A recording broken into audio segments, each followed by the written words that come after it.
Hi, welcome again to my 89th prediction video. Well, this weekend, unfortunately, there aren't too many good fights. Well, not really big ones anyway, but a few may be interesting. Well, let's start first with the English card. Anthony Yard is fighting Travis Rees. Yeah, Anthony Yard is obviously the most promising light heavyweight from Britain right now, 17-0. Yeah. And well, Travis Rees, he's not a total bum, but he's just an outsider, of course, here. And well, this is a fight that should be rather easy for Yard to win. And yeah, let's see. Yard is of course 6 feet tall. He's only got one victory by a decision so far, and that was an early fight, 4 round, his second fight.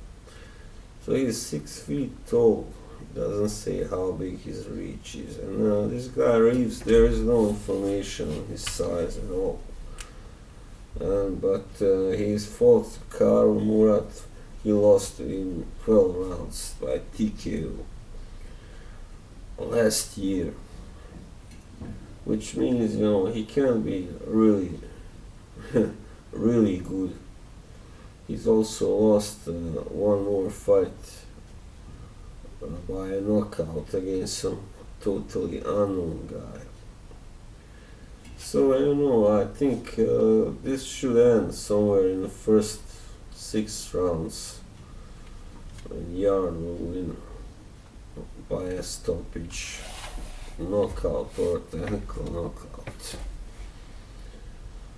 Yeah, most of his wins so far were by a technical knockout. I actually only see 2 pure knockouts, which is a little bit strange. He's got, perhaps, he may not be the best finisher in the world. That may be the reason. And in England, their referees are known for stopping fights a little bit early sometimes, Okay. And then there is one a little bit more interesting fight. Daniel Dubois, rising English heavyweight prospect, is fighting the Romanian fringe contender, shall we say, or more like a journeyman, Razvan Soyanu. These are 2 big guys, and Soyanu is the taller guy, but he's 6'7.5", I think, but he's very, slow and static and easy to hit and all that. Against top level position. Dubois hasn't really been properly tested yet, I think. So far he has shown, good stuff. So I think he should be able to stop Soyanu so far. And yeah, he's 6'5", more or less. He's got good, good movement, good boxing skills, so that's got power, of course. 8 KOs in 9 victories. So he's won the British heavyweight title or English heavyweight so far, and Southern area British title, but this is for the World Boxing Organization European title. All these titles, right? And his last fight was a points victory over Kevin Johnson, but that's no shame, you know. He's a guy. It's not easy to stop. So Young has been knocked out by Luis Ortiz in rather devastating fashion, in only 2 rounds. So, and also by Donovan Dennis in 2 rounds. So I think Dubois should be able to do it like I don't know really, between the 3rd and the 7th round, something like that. Let's see what I put down. Well, yeah, something like that. 3rd and the 8th round, let's say. So yeah. And then the next one, let's see now.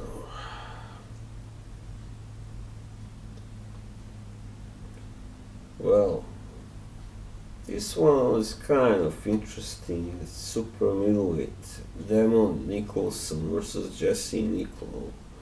Well, Nicholson is a kind of semi-contender anyway. He's got 3 losses, and Jesse Nicolo, he was, he's more like a journeyman. So, yeah. Diamond is the favorite here, of course. And this one will also likely end in a knockout, in a stoppage, because Nicholson is a big puncher. All but one of his 20 wins are by knockout so far. He's been stopped by Jesse Hart in 7 rounds, which is no shame, and he lost and a very early fight by a technical knockout, but that's not so important now. I mean, he's won his last 2 fights impressively, and it's maybe not the best opponents out there, but he knocked them out both. So this guy is no better, and Jesse Nicolo is also rather, well, not old, but he's spent, definitely. Yeah, that's right. He was stopped by Jermaine Taylor and Fernando Guerrero. So anyway, cut the long story short, let's see what I wrote here. Nicholson, where's he? Yeah, I expect this to end rather early, in the 3rd round. That was my pick here in the Facebook group that I'm in. Prediction league. It's a very good, place to. I can recommend it. No Holds Barred group run by Ryan Kinzet. Shout out to Ryan if he happens to watch this. So anyway, I think Nicholson wins in 3 or 4 or 5 rounds, maybe by a knockout. Okay, well, now we have I have talked enough about these small fights, but this is one. First, Shawn Porter versus Yordenis Ugas. That's a really good and interesting fight. And yeah, Shawn Porter is the clear favorite, but Ugas is a skilled fighter, Cuban, so you never know, I mean, you never know, I mean, there's a small possibility that Ugas can pull off an upset, but I hear and read that he is very confident. So he's first and foremost he's a boxer. He's not such a great puncher, but he did stop a few guys that were not so, totally crap. Brian Perella, for instance, and yeah, he beat Thomas Delorme also. I mean, since losing to Amir Imam in 2014, he has only had victories, but he's only fought 8 times since then, so yeah. So this guy is rather skilled and clever, I guess. Ugas, 5'9", tall, a little bit taller than Porter, he's 5'7". That shouldn't play so much difference. I mean, right now Porter, after losing to Thurman, has been only impressive, and he's stopped Andre Berto and beaten Adrian Granados and Danny Garcia, most notably. So he's got his confidence still, or back, whatever. He's also, of course, beaten Adrian Broner, only the second guy to beat that guy, that fucking idiot dipshit. So, and also Devin Alexander, yeah, Paul Malignaggi, Julio Diaz. This guy has got the resume, the pedigree. So, I'm not sure if he will be able to stop this guy Ugas. He may be a little bit too good defensively, and he hasn't been stopped yet.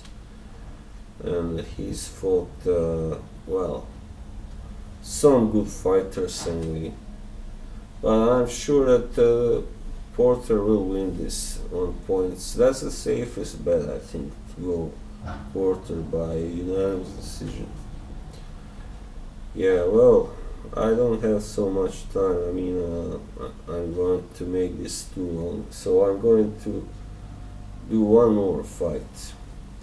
And this is the best fight, I think, perhaps the most exciting anyway, because it's between two absolute punchers, warriors, destroyers, in Dmitry Bivol and Joe Smith Jr. Yes, Bivol is defending his title now again. I think it's second or third time, doesn't matter. And Smith Jr., I know, has made his comeback not so long ago and won by an easy knockout against some unrated guy. But Joe Smith Jr. Has got serious power, of course. So does Bivol, but I don't know really if Bivol can really knock him out, because he had to go distance against two faded fighters, Jean Pascal and Chilemba, Isaac Chilemba. I mean, both are good. Chilemba is very, tricky to fight and all that, but Joe Smith Jr. is only both losses came due to an injury, actually. He was stopped for the only time in his career. He was hit hard, and then his back got injured and he couldn't continue. And now and then against Barrera, he put Barrera down, but then he broke his hand, and then he lost on points. He just couldn't fight so well. So So he's got a puncher's chance, definitely. I mean, he's knocked out Fonfara and Hopkins, so why not Bivol also? But I do still favor Bivol to win just because he's undefeated so far and he's been nothing but impressive so far.